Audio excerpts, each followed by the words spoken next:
오늘 함께 하실 말씀은 시편 94편 14절에서 19절 말씀입니다. 여호와께서는 자기 백성을 버리지 아니하시며 자기의 소유를 외면하지 아니하시리로다. 심판이 의로 돌아가리니 마음이 정직한 자가 다 따르리로다. 누가 나를 위하여 일어나서 행악자들을 치며 누가 나를 위하여 일어나서 악행하는 자들을 칠까? 여호와께서 내게 도움이 되지 아니하셨던 내 영혼이 벌써 침묵 속에 잠겼으리로다. 여호와여, 나의 발이 미끄러진다고 말할 때에 주의 인자하심이 나를 붙드셨사오며 내 속에 근심이 많을 때에 주의 위안이 내 영혼을 즐겁게 하시나이다. 아멘. 우리가 방금 본 우리 94편은 비탄시입니다. 비탄시라는 것은 악인들에 의해서 또 악인들의 행포와 압제들로 인하여서 이스라엘 공동체가 붕괴 위기에 처했을 때 그때 하나님께 나가서 그 도우심들을 구하며 썼던 시가 바로 이 비탄시입니다. 그러기에 94편 우리가 보지 않았지만 우리 성경책을 펴시면 1절에 시인이 아주 강한 어조로 하나님을 복수의 하나님이라 칭하고 있지요. 우리 94편 1절 말씀 다 같이 보도록 하겠습니다. 이렇게 시작. 여호와여, 복수하시는 하나님이시여. 아멘. 지금 이 시인이 비탄하고 있죠. 악인들의 행포와 그런 행악으로 이스라엘 공동체가 무너지고 있다는 그 현실 앞에서 하나님께 나가서 외치고 있습니다. 하나님, 당신은 바로 복수하시는 하나님이시다라고 말하고 있죠. 그런데 그런 복수의 하나님을 선포하기 전에 이 시인은 1절 첫반부에 하나님을 무엇이라 부릅니까? 여호와라 부릅니다. 여러분, 여호와, 이것이 무슨 뜻이지요? 여호와. 네, 눈빛으로 말씀하시는 여러분들 사랑합니다. 네, 잘 알다시피 여호와라는 것은 스스로 있는 자라는 뜻이지요. 하지만 이 여호와라는 호칭이 하나님 편이 아니라 우리 인간의 편에서 그 호칭이 사용될 때는 바로 하나님은 언약을 행하시고 언약을 맺으시고 신실하게 이행하시는 그런 하나님이심을 고백하는 그런 신앙의 고백이 바로 이 여호와라는 호칭에 들어가 있습니다. 그러기에 다른 호칭이 아닌 여호와라는 호칭으로 간구를 시작했다는 것은 지금 시인이 철저하게 하나님께서 이스라엘에게 맺으신 그 언약을 붙잡고 그 언약의 근거에서 이러한 기도를 올리고 있다는 것이지요. 실제로 우리 하나님께서 말씀하셨습니다. 나는 언약을 맺으신 언약의 하나님 말씀하셨죠. 그리고 하나님께서 그 언약을 맺으시고 친히 입을 열어 선포하신 것이기 때문에 절대로 그것은 떨어지거나 무너지지 아니한다고 말씀하셨습니다. 그래서 예레미야 33장 2절에서 이를 행하시는 여호와, 그것을 만들며 성취하시는 여호와임을 스스로 밝히셨지요. 여러분, 우리 하나님이 말씀하시면 뭐든지 이루어진 줄로 믿습니다. 입을 여시면 그것은 우리 삶의 사건이 된다는 것이지요. 그렇기 때문에 우리가 말씀을 사모하고 붙잡는 것입니다. 그런데 이러한 이렇게 자신의 일을 행하시는 그 하나님께서 자기 자신을 그 언약이라는 틀 안에 가두어 두셨다는 것입니다. 실제로 하나님은 아담이 타락하고 났을 때 이 세상에 대한 구원자 메시아를 말씀하시면서 그 메시아 언약, 메시아를 행위 언약이라는 그 틀 안에서 그 말씀을 스스로 가두어 두셨습니다. 또한 그리스도에서 이루어지는 그 구원의 역사를 우리 하나님은 성령을 통해 내가 너희를 이루어 주겠다, 그 그리스도의 언약을 너희 마음속에 세워주겠다라는 그 말씀 자체도 새 언약이라 불리는 그 이름 안에 하나님은 친히 가두어 두셨다는 것이죠. 왜입니까? 하나님의 언약은 결단코 무너지지 아니하기 때문입니다. 심지어 청교도들은 성경을 통해 우리에게 수많은 사람들의 삶을 보고 읽고 또한 그걸 통해서 우리가 본받게 하신 이유는 바로 그렇게 역사하신 하나님, 그들의 삶에서 역사하신 그 하나님을 너희가 사모하고 또한 체험하기를 하나님께서 원하셨기 때문이다 라고 말했습니다. 즉 다윗에게 행하신 그 하나님을 붙잡으면 그 하나님께서 우리 삶에도 그렇게 행하신다는 것이지요. 여러분, 다윗에게 행하신 그 하나님이 우리의 삶에 이루어 주신 은혜들을 보는 자가 되길 소망합니다. 우리는 기도해야 되는 것이죠. 다윗에게 역사하신 하나님, 또한 그 감옥에 있던 바울을 들어쓰셔서 다시금 하나님의 역사를 보게 하신 하나님, 성령을 부어주셔서 하나님의 놀라운 역사를 이루어가게 하셨던 그들과 같이 우리에게도 성령을 부어주셔서 하나님의 역사를 이루어간 자가 되게 하여 주시옵소서. 그 모든 기도와 간구들이 아버지의 말씀을 붙잡는 간구들이 결단코 땅에 떨어지지 아니하는 하나님의 약속들이라는 것입니다. 여러분, 우리 하나님은 신실하신 분인 줄로 믿습니다. 그렇다면 오늘 시인이 붙잡은 그런 이스라엘에게 맺으신 그 하나님의 언약은 무엇입니까? 그것은 가장 먼저 아브라함에게 하신 그 언약을 기반으로 합니다. 그리고 또한 그 아브라함에게 맺으신 그 언약 위에 다윗의 언약이 놓이며, 또한 다윗의 언약 위에 또한 여러 선지자들에게 하셨던 그 언약들이 차곡차곡 쌓이게 되지요. 그리고 그 언약들의 핵심은 무엇입니까? 반드시 이스라엘을 포기하지 아니하시고 그 이스라엘 통해 이 땅에 하나님의 나라를 이루시겠다라는 것이죠. 그렇기 때문에 이 시인은 여호와라는 그 약속의 이름 부르며 아마 결단코 이스라엘이 망할 수 없다는 그 확신으로 나가고 있는 것입니다. 이스라엘이 망한다는 것은, 이스라엘이 무너진다는 것은 하나님의 언약이 무너짐을 뜻하는 것이고, 하나님의 언약이 무너진다는 것은 바로 하나님의 무너짐을 뜻하는 것이기 때문에 이 시인은 그런 악인들의 횡포 앞에서, 이스라엘의 그 무너질 것 같은 그 상황과 앞에서 비탄시를 적으면서 무엇보다 하나님을 여호와라 부르짖고 있다는 것이지요. 여러분, 그런데 너무 놀라운 것은 성경은 저와 여러분 역시 아브라함의 후손이라고 말하고 있습니다. 그렇다면 저와 여러분들이 어떻게 아브라함의 후손이 됩니까? 오직 믿음으로입니다. 오직 믿음으로 우리가 그 아브라함의 언약 안에서 하나님을 바라볼 수 있는 자가 된 줄로 믿습니다. 그래서 원하는 것은 저와 여러분 믿음이 더욱 굳세지는 그 은혜입니다. 이렇게 시인은 언약의 하나님을 뜻하는 여호와라는 호칭으로 기도를 시작하므로 여호와 하나님과 자신들이 결단코 떨어질 수 없는, 분리될 수 없는 언약으로 굳건히 맺어진 그런 하나된 공동체임을, 하나님과 자신들 이스라엘은 일체된 그런 존재임을, 그런 관계임을 말하고 있습니다.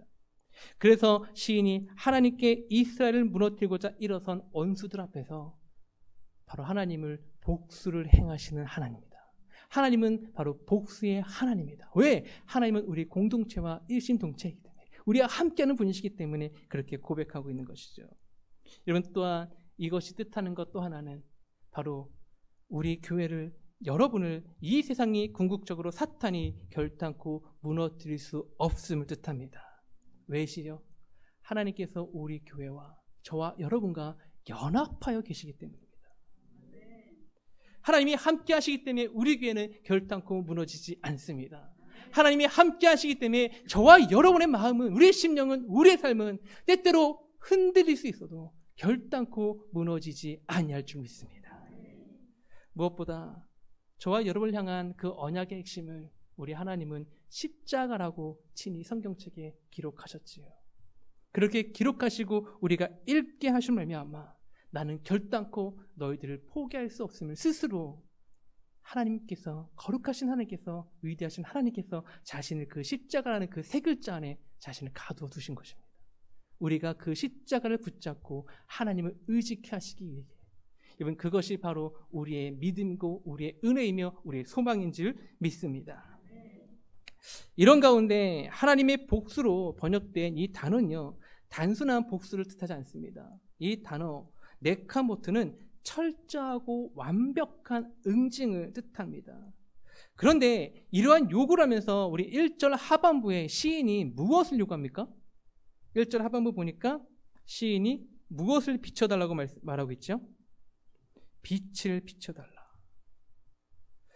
여러분, 왜 하나님께 복수하신 하나님이니까 뭐 검을 휘두어 달라, 아니면 하늘에서 불을 내려달라, 아니면 그들에게 전염병을 보내달라, 그것이 아니라 왜 시인은 다른 것도 아니라 빛을 비추어 줄 것을 요구했을까요? 그 이유는 우리가 너무 잘 알듯이 이 빛은 어두움을 심판하는 능력이 있기 때문입니다. 실제로 여러분, 캄캄한 그 어두움은 빛 앞에서 물러날 수밖에 없지요. 어둠을 심판하는 것은 오직 빛뿐입니다. 또한 캄캄한 그런 망망대해에서 우리에게 부인할 수 없는 희망과 생명이 되는 것 역시 한 줄기 빛입니다. 그렇기 때문에 시인이 여호와의 복수, 하나님의 복수를 갈망하면서 하나님은 바로 빛이십니다 고백한 이유는 그 어떤 누구도 부인할 수 없는 철저한 하나님의 응징이 그들에게 이루어지기를, 더 나아가서 자기 이스라엘조차 부인할 수 없는 하나님의 그 놀라운 구원의 역사를 보게 해 주실 것을 강구했다는 것이지요. 여러분, 혹시 여러분 가운데 지금 이스라엘 처한 상황처럼 여러분의 생명을 위협하는 그런 원수들에게 둘러싸이신 분이 계십니까? 막 협박 전화 오고 협박 문자 오고 그런 분 없으시지요? 네, 없으신 줄 믿습니다.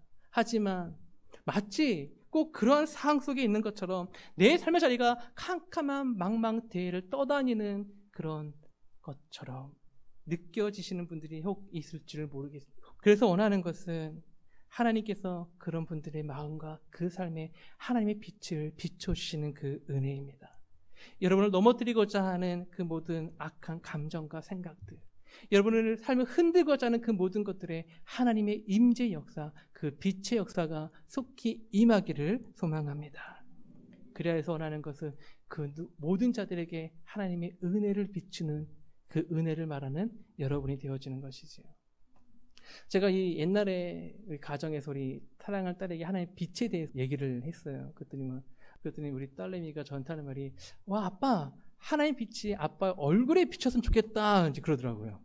그러니까, 내 얼굴 왜? 그랬더니만, 아니, 아빠 얼굴이 자꾸 까매지는 것 같아서.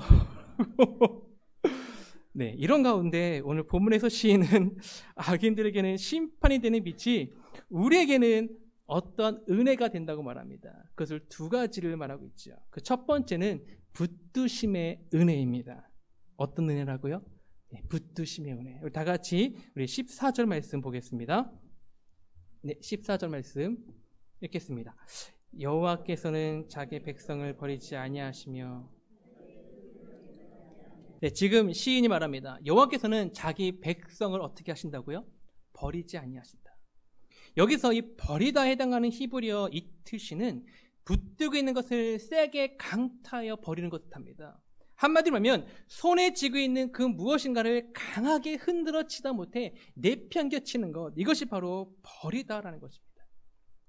근데 저는 이 설교를 준비하면서 하나님께서 손에 쥔 모든 것을, 어떤 것을 세게 치시는 것, 또한 땅바닥에 내버려 치시는 것, 그것이 마음에 오는 것이 아니라 손에 쥐고 있는 것을 이란 단어가 제 마음에 꽂히더라고요. 왜냐하면 여러분, 하나님께서 무엇인가를 손에 쥐고 있다는 것은 하나님께서 지금 그 손에 쥐고 있는 모든 것을, 그것을 붙들고 계시다, 붙들고 있음을 전제로 하고 있다는 것이죠. 여러분, 무엇을 합니까? 1차적으로는 오늘 시인이 만든 것처럼 이스라엘을 하나님이 붙들고 계시다. 또한 궁극적으로 지금 이 시간 하나님의 은혜를 바라보며 나온 저와 여러분을 하나님께서 붙들고 계신다는 것입니다. 여러분, 하나님께서 우리를 더 굳세게 붙잡아 주실 줄로 믿습니다. 단순히 하나님의 손에 올려놓고 보시는 것이 아니라 그것을 붙들어 주시는 거예요. 그래서 우리가 때때로 넘어지더라도 완전히 우리의 삶에서 미끄러지거나 엎드러지지 않는 것입니다. 원하는 것은 하나님의 붙드심이 어둠 속에 비치는 부인할 수 없는 빛처럼 저와 여러분의 삶을 채우고 넘치게 하시는 그 은혜입니다.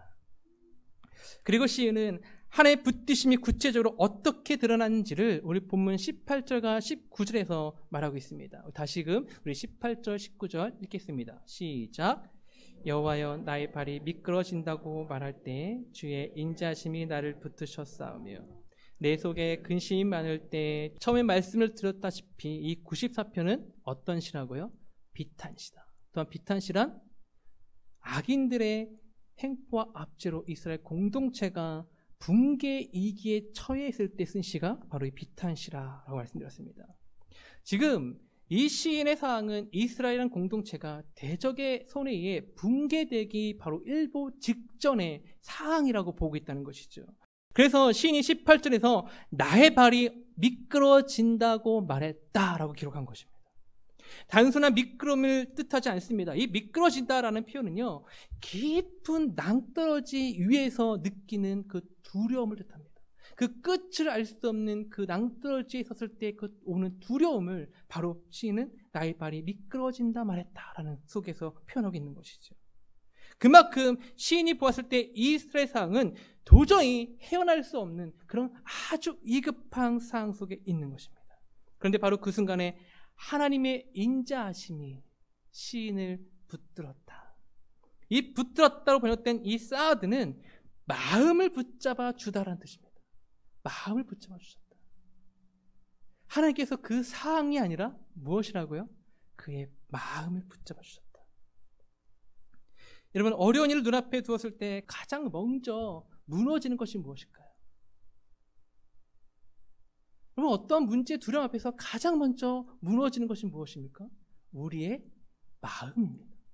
그렇기 때문에 시인은 하나님께서 내 사항을 먼저 변화시켜 주기 전에 그 사항에서 나와 함께 하시는 하나님의 그 위로를 통해서 나의 마음을 굳세게 붙잡아 주었다라고 기록한 것입니다. 이러한 모습을 우리는 시편 3편에서 보게 됩니다. 시편 3편의 그 표제는 압살롬에 의해서 쫓기던 다윗, 바로 그 다윗이 쓴 것이죠. 이제 하다 못해 이제 자신의 사랑하는 아들마저 자신을 공격하고 자신을 죽이고자 쫓치는 그 상황 속에서 쓴 시입니다. 그래서 1절, 2절에서 이렇게 기록하고 있죠. 다 같이 3편 1절, 2절 같이 보겠습니다. 시작. 그는 하나님께 구원을 받지 못한다 하나이다. 하다 못해 이제 그의 아들까지 다윗을 죽이고자 하자. 다윗도 왜 내 삶엔 이런 대적들이 왜 이리 많을까? 그리고 사람들이 말합니다. 다윗? 그는 하나님과 상관없는 자야. 원문을 보면 하나님께 구원을 받지 못한다가 아니라 다윗 그는 하나님과 상관이 없는 자다라는 것입니다. 더 나아가서 다윗만이 아니라 그의 가정, 그의 집안은, 그 집안 자체는 하나님과 상관없다. 즉 다윗에게 맺으신 하나님의 그 언약 자체를 뒤흔드는 말을 지금 모든 사람들이 다윗에게 하고 있는 것입니다. 근데 바로 그럴 때 4절과 5절을 보면 다윗은 그 상황 속에서 이렇게 행했다고 말하죠. 우리 4절과 5절 같이 보겠습니다. 내가 나의 목소리를 여호와께 부르시니 그의 성산에서 응답하시로다 셀라. 내가 누가 잡고 그것이 여호와께서 나를 붙드시오다. 아멘. 그 모든 상황 속에서 다윗이 할 수 있던 것은 여호와의 성전, 여호와께서 계시는 그의 성전을 향해 다윗이 부르짖는 것이었습니다. 그 성전, 하나님의 언약이 담겨 있는 곳, 아버지의 말씀이 있는 곳, 그 성전을 향하여 나에게 행하신 그 다윗의 놀라운 언약, 우리가 다윗 언약에 부르는 그 언약, 다윗 너를 통해 내가 이스라엘의 영광을 보겠다는 것, 너의 싹을 통해 내가 구원자를 보내겠다는 그 언약을 다시금 기억하며 그 성전을 향해 부르짖고 있는 것이죠. 그랬더니만 5절에서 다윗이 어떻게 했다고요? 내가 누워 자고 깼다. 여러분, 모든 대적이 너는 하나님과 상관없는 자라고 부르짖습니다. 그 말이 맞는 것처럼 자신의 사랑하는 아들 압살롬을 자신을 죽이고자 합니다. 다윗의 마음이 철저히 무너졌겠지요. 그런데 그 순간 다윗은 누워 자고 깼다. 여러분, 원문을 보면 단순하게 누워 잔 것이 아니라 대자로 잤다. 그리고 깰 때도 내가 그냥 깬 것이 아니라 활기차게 감사와 찬양으로 깼다는 표현하는 그 단어를 사용하였습니다. 그 이유가 무엇입니까? 그럼에도 여전히 여호와의 언약은 그 성전에서 다윗을 향하고 있기 때문이다. 그것을 하나님께서 다윗을 붙드심으로 확신케 하셨기 때문입니다. 여러분, 어떠한 상황 속에 계십니까? 하나님께서 저와 여러분의 마음을 붙잡아 주셔야 될 줄로 믿습니다. 그 붙잡아 주심이 그 어떠한 상황 속에서도 나를 향한 그 언약을 보게 할 것이고, 그 언약이 있는 주의 성전을 향하여 무릎 꿇는 우리의 무릎이 되게 할 것입니다. 그때 하나님께서 다시금 우리 마음에 평안을 주시겠지요. 그 평안함 속에 우리의 삶과 모든 문제를 이겨낼 수 있는 저와 여러분이 되어지기를 소망합니다. 오늘 본문의 시인도 역시 다윗과 같은 그 은혜가 임했기 때문에 더욱이 그 은혜가 헛되지 아니하여서 19절에서 내 속에 근심이 쌓일 때 하나님의 위안이, 하나님의 인자하심이 내 영혼을 즐겁게 하였다라고 노래할 수 있던 것이죠. 더욱이 이 위안을 시인은 복수형으로 기록했습니다. 하나님이 나를 위안하셨다, 위로하셨다는 것을 단순하게 위로하셨다가 아니라 위안이라는 아주 많은 복수형으로 했다는 것이죠. 무엇을 합니까?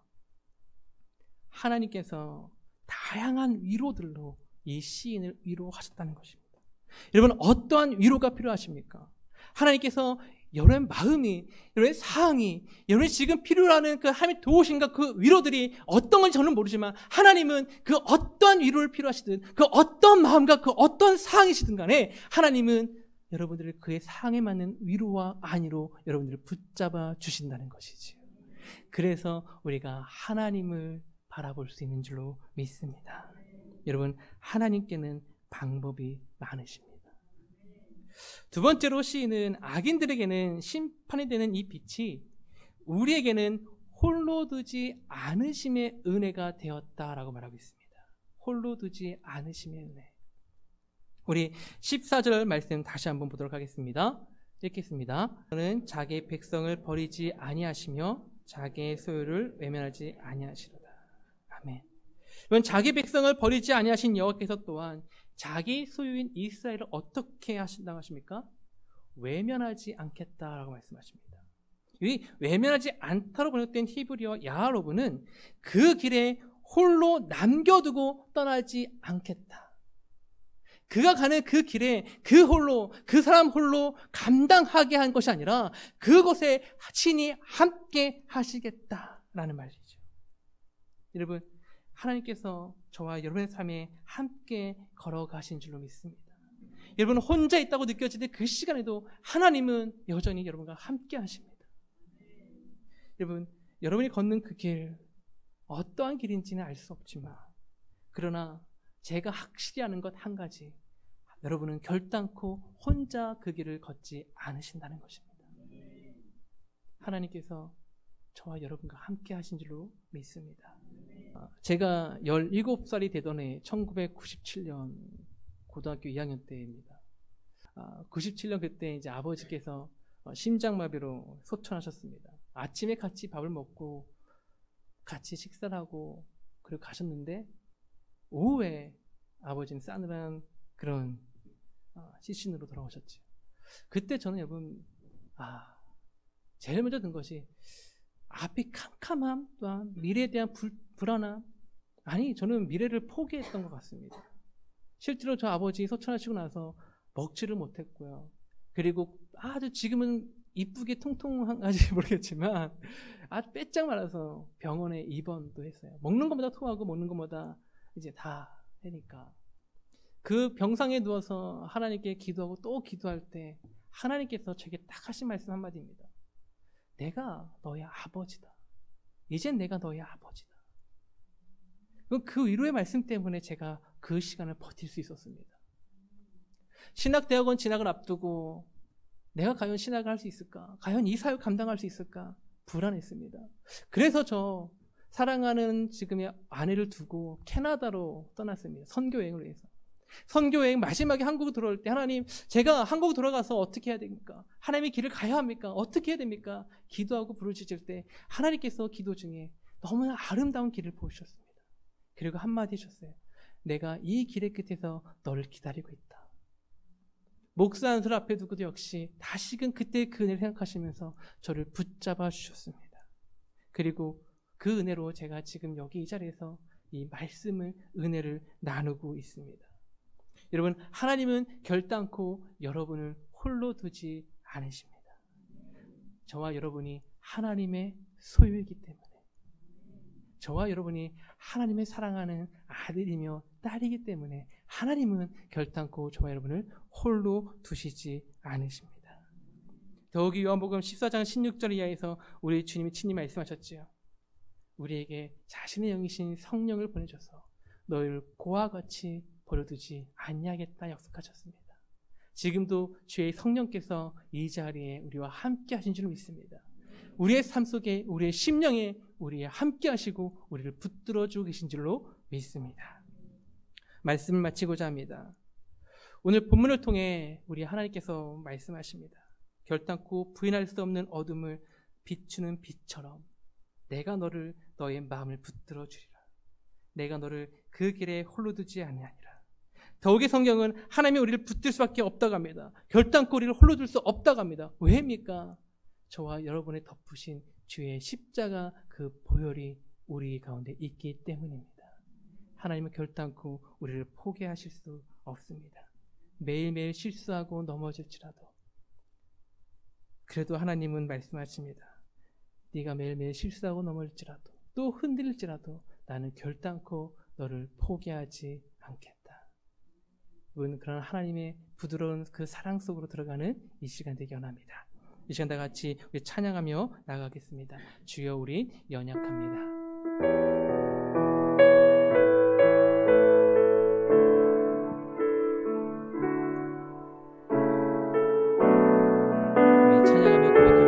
주여 우리 연약합니다.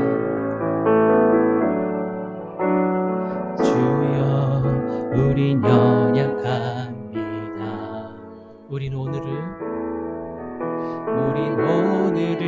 힘겨워합니다.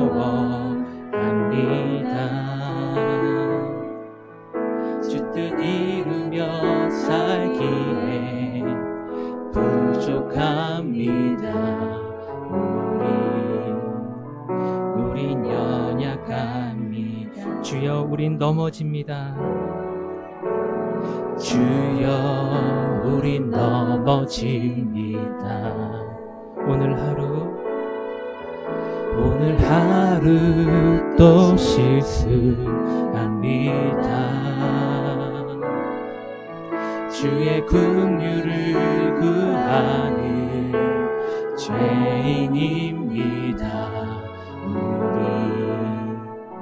주만 바라 다시 한번 고백합니다. 주여 우린 연약합니다.